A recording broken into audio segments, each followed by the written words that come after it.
Hey everybody, I needed a trailer for a special project and I ran across this one. I got it home, but check this out.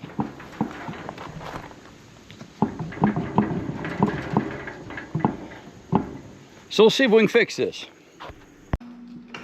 So we'll go ahead and get this trailer pulled in the garage and get the thing jacked up, put some jack stands under it, and pull this wheel off. There's your problem.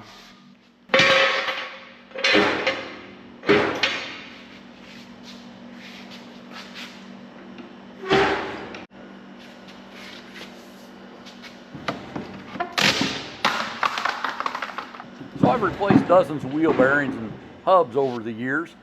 When we used to snowmobile, it was at least an annual occurrence.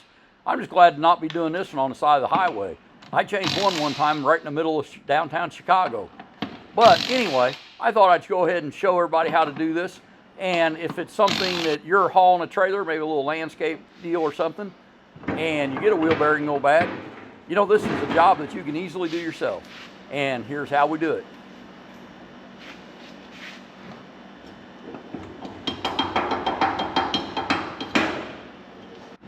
Now you can go ahead and buy just the wheel bearings and repack this hub, but I don't recommend doing that. These hubs are cheap enough.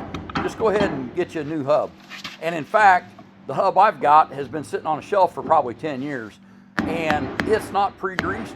Most of them that you find anymore, you can get them that are already greased. Saves you several minutes of messing with grease. There are several methods to remove this dust cap, and you can just take a hammer and kind of lightly tap it. You can see that this has probably been done before because this thing's dented. And what I do is I just wedge a screwdriver in there in that seam and gently tap it out that way.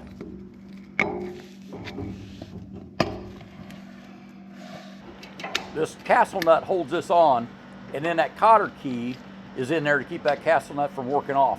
And that is the only reason that wheel stayed on that trailer for probably the last several years, most likely. I was super happy to get this thing home. I was watching it wobble in the mirror the whole way.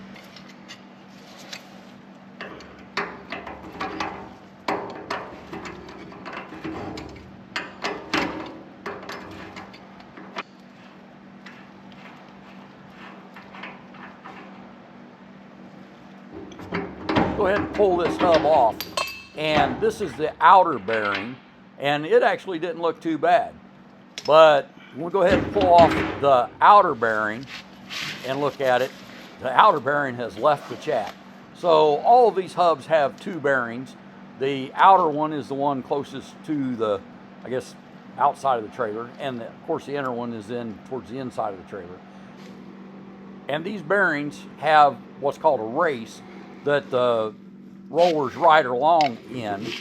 And then in this particular instance, that race for that inner wheel bearing has froze onto this shaft.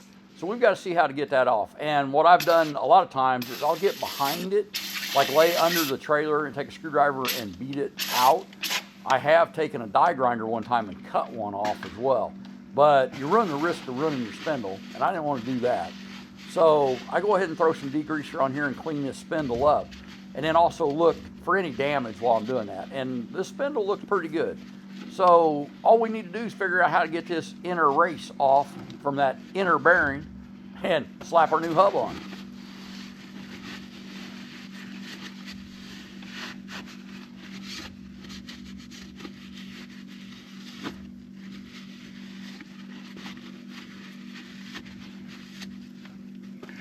All right, so this is the inner race for the rear bearing, and we've got to get that off. So let's work on that. This is the Harbor Freight 4-inch gear puller, and it's a 3-jaw, and I thought it might do a great job at this. So it was a little tricky getting it held on, but this thing worked really slick. And of course, I just used an impact gun to go ahead and turn the thing, but I was amazed how well that worked. I wish I could have got some better video of it.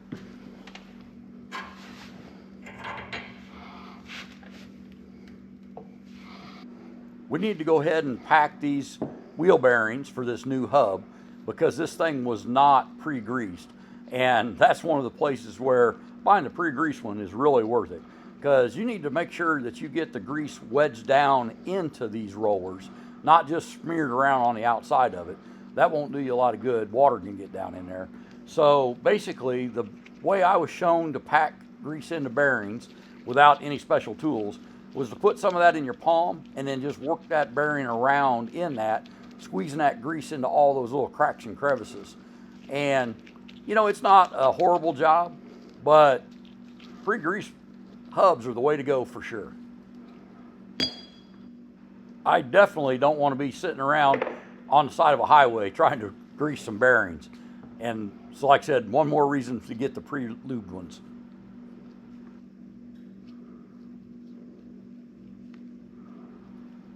This is the grease seal for that inner bearing, and basically just grease that up, and then it's a tight fit into that.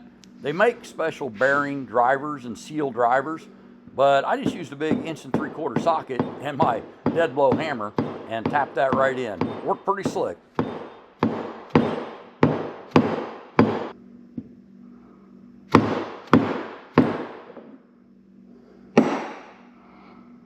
Now we'll go ahead and grease up the outer bearing, and basically it's just rinse and repeat of doing the inner bearing. The outer one is a smaller diameter bearing, but that really doesn't have a bearing on this job. Hope you got what I did there.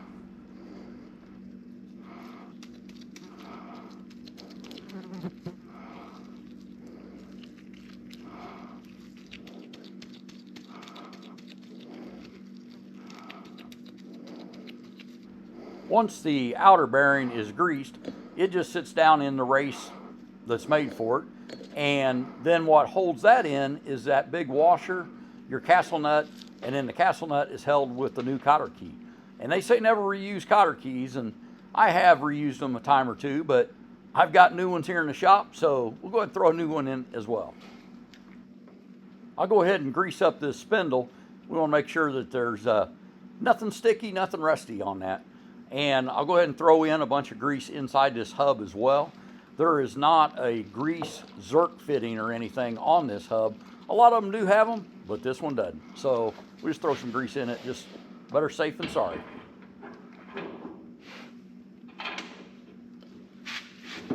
You should just be able to press this hub onto the spindle far enough.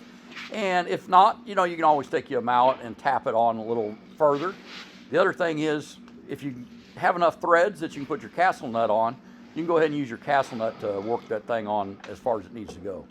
And the big thing when tightening that castle nut is you want to just tighten it until you start feeling a little bit of resistance in that hub, and then back it off 1 or 2 of the little notches.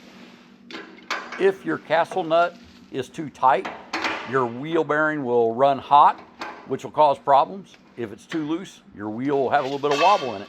So basically, there's a little sweet spot, and that's what you're shooting for. But what I've always found is if I tighten it till the hub drags a little bit, and then just back the thing off a hair, put the cotter pin in, I've never had any trouble with them.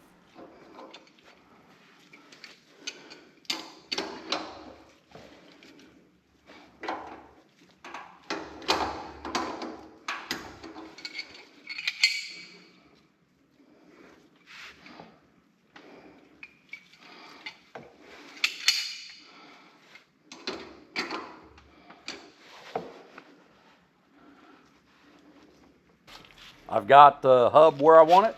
The castle nut's lined up with the hole in the spindle. And as promised, here's our new cotter key.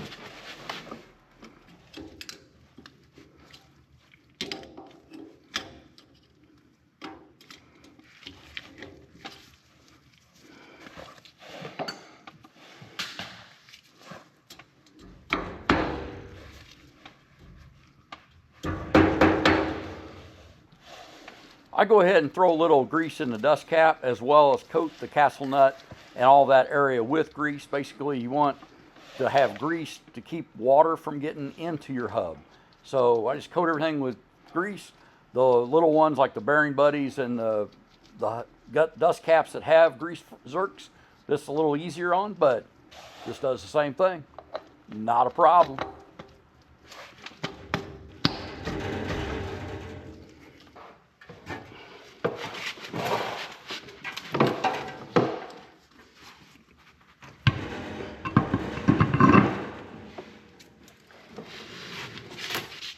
So lug nuts have a curved side and a flush side. And you want to go ahead and use that tapered side against your wheel. I don't know how many times I've seen lug nuts on trailers backwards. Oh well, but that does make your wheel line up centered in those lug holes and just keeps your tire from running a little better and a little less wobble to it, which is easier on your wheel bearings and your hub as well.